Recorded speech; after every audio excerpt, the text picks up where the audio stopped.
Studio সিলনেটর পক্ষ থেকে আপনারা স্বাগতম এবং শুভেচ্ছা। আজকে আমরা আলাপ করমু হিমালয় পর্বতমালা লইয়া।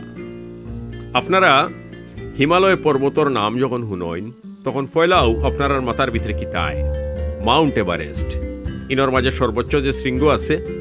কারণ বাংলাদেশেরও প্রচুর মানুষে ইভেন আমরার সিলেটেরও প্রচুর মানুষ কিন্তু মাউন্ট এভারেস্ট চড়ার লাগি তাই দৌড়ইনি বাইদি নেপাল যাইন।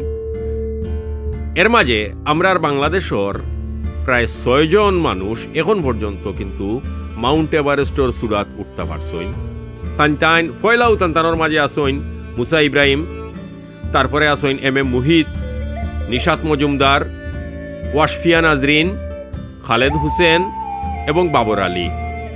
তাইন বাংলাদেশের নাম উজ্জ্বল করছইন। বাংলাদেশের পতাকা মাউন্ট এভারেস্টর চূড়াত নিয়ে তাইন টাঙ্গাই দিছইন। তাইন লাগি আমরার ন্যাশনাল হিরো। এখন আজকে আমরা মাউন্ট এভারেস্টর সম্পর্কে সামান্য কিছু মাত্র।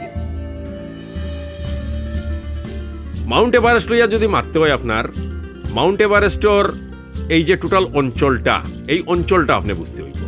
এই অঞ্চলের টোটালটার নাম হইল গিয়ে আপনার হিমালয় মাউন্টেন রেঞ্জার্স। ইনর ভিতরে আপনার পিক আছে, আপনার পাসেজ আছে, পিক পাসেজ ইতো হইল গিয়ে আপনার গিরিখাত আছে বা আপনার মনে করো সুউচ্চ আবার একটু নিচা কিছু পর্বত শৃঙ্গ আছে।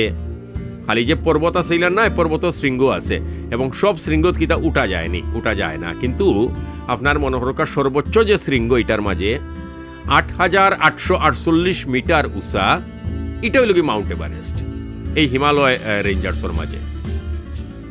এই হিমালয় পর্বতশ্রেণী এশিয়া মহাদেশে অবস্থিত, এটা আপনারা সবে জানেন।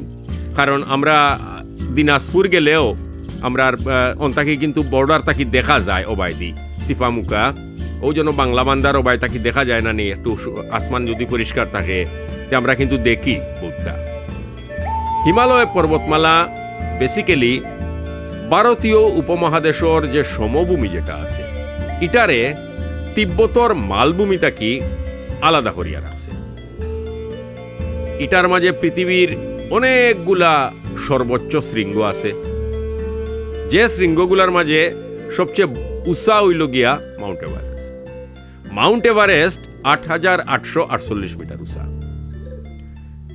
হিমালয় পর্বতমালার ভিতরে 50টারও বেশি পর্বত আছে, যেটার কোনোটা আপনার আছে 7,200 মিটারের বেশি উঁচা, কোনোটা আছে 8,000 মিটারের বেশি উঁচা। এর মাঝে 14টা চূড়া আছে। 14টা চূড়ার মাঝে 10টা শিখরও আছে। উত্তর পশ্চিম দিক থেকে মনে করো আপনার ওই যে কারাকুরাম পর্বতমালা হওয়া হয়, আবার হিন্দুকুশ পর্বতমালা হওয়া হয়, যেটা হইল কি আপনার উত্তরেও আছে তারার, যেটার উত্তরে আবার আছে তিব্বতীয় মালভূমি, দক্ষিণে আছে ভারতীয় গঙ্গার সমভূমি। আপনারা যদি ম্যাপের মাঝে এই ব্যাপারটা দেখেন কোনো সময়, তাইলে দেখবা যে তিব্বত বোঝা যায় আসমানের মাঝে লক্ষি রয়েছে এক দেশ, এখান বেশ উঁচাত তারার কিন্তু এই মালভূমিটা। এবং এর নিচে হইল গিয়ে আপনার হিমালয় পর্বতশ্রেণী, বিভিন্ন ধরনের পর্বত আছে, শৃঙ্গ আছে, শিখা আছে। হিমালয় পর্বতশ্রেণীর সাইরোমুখাত আলাদা করতে পারবা আপনি কিন্তু অন্যান্য পর্বতশ্রেণী থাকি। তবে কোনো সময় হিমালয় শব্দটা কারাকুরাম পর্বতশ্রেণী হইয়াও বলতে হইন।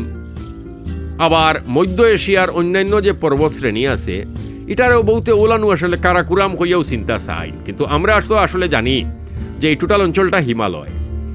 এখন হিমালয় পর্বতশ্রেণী এশিয়ার 6টা দেশরে কাভার করিয়া রাখছে। 6টা দেশরে কাভার করিয়া রাখছে। নেপাল, ভারত, ভুটান, জম্মু এবং কাশ্মীরও কিন্তু এর ভিতরে আছে। যদিও ভারতের ভিতরেও জম্মু এবং কাশ্মীর, কিন্তু যেহেতু তারা আন্দোলন করের বিভিন্ন ধরনের, এর লাগেও তারার নামও আমরা কইরাম। চীন আছে, পাকিস্তান আছে এবং খুব সামান্য কিছু অংশ আফগানিস্তানের সিফায় সাফায় আছে। এখন শীর্ষ কোন 3টা দেশ আসলে বেশিরভাগ পর্বতশ্রেণীর আধিপত্য বিস্তার করে? এটা হল কি নেপাল, ভুটান, ভারত।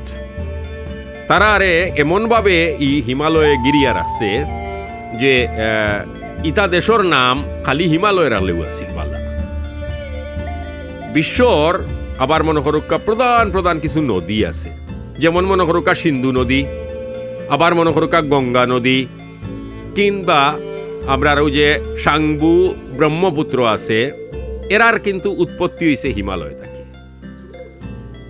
এই নদীগুলার মানে আশপাশে মানে মনে করুকা নদী যার এর দুই পাশে যে মানুষ যে বসবাস করে, এটা যদি আপনারা চিন্তা করেন তাইলে এর পরিমাণও একবারে কম করি হইলে ৬০ কোটি মানুষ বসবাস করে।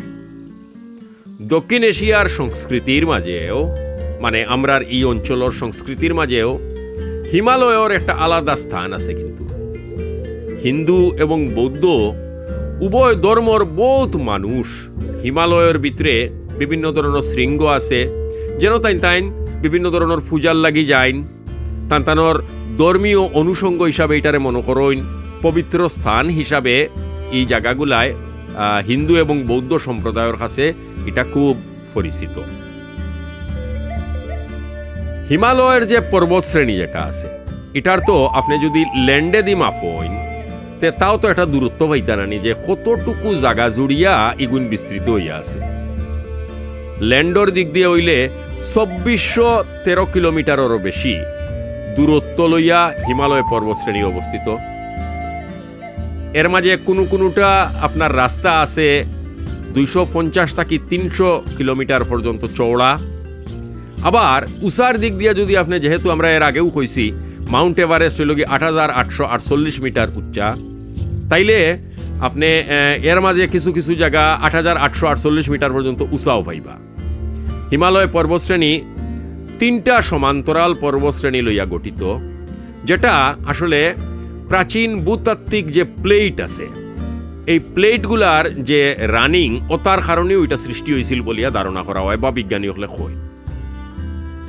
আবার ছোট পরিসরের কিছু হিমালয় সেমি সিরিজ আছে, কিন্তু ছোট ছোট পাহাড়, যেমন ভারতের সেওয়াক পাহাড়, এটার খুব বেশি উঁচা নাই, ১২০০ মিটার উঁচা। এটার আশপাশ সমান্তরাল। এটার নিম্ন হিমালয় যে পর্বতমালার আছে, ইগুইন আপনার ২০০০ থেকে ৫০০০ মিটারের মাঝে উঁচা থাকে, কিন্তু সর্বনিম্ন যেটা এটা ১২০০ মিটার উঁচা। এটা হলো কি ওই জন্য সেওয়াক পাহাড় কইলাম ওটা। থার্ড রেঞ্জ মানে মনে করুকা যে তৃতীয় রেঞ্জ যেটা হওয়া হয় যে হিমালয়ের হাই মাউন্টেন রেঞ্জ, তার তো ৩টা রেঞ্জ আছে। সর্বোচ্চটার উচ্চতা হইল গিয়া আপনার ৬০০০ মিটারেরও বেশি। এটা পূর্ববর্তী 2টা রেঞ্জ থাকি উত্তর দিকে অবস্থিত, এবং এভারেস্টর মতো বিশ্বের যে উষা উষা শৃঙ্গগুলো আছে, এটার বিশাল সংখ্যারে কিন্তু এটাই ধারণ করে। কারণ অনর মাঝেও বিশ্বর উচ্চতম শৃঙ্গ যেটা আপনার K2, একসময় দেখতানি বাংলাদেশও এক সিগারেট আইছিল K2 নাম আছে। আবার মনে করো আমরা বাংলাদেশেও এক তাকি দেখা যায় কাঞ্চনজঙ্ঘা। আমরা কাঞ্চনজঙ্ঘা লইয়া আমরা শিল্পী হলে বিভিন্ন ধরনের গানও গাইছেন। কিন্তু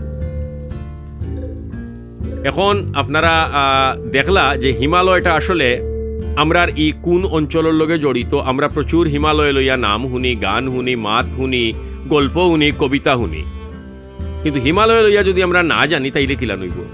এর লাগি আমরা স্টুডিও সিলেন্ডার পক্ষ থাকি চেষ্টা করলাম আজকে হিমালয় সম্পর্কে আপনারা কিছু ধারণা দেওয়ার লাগি।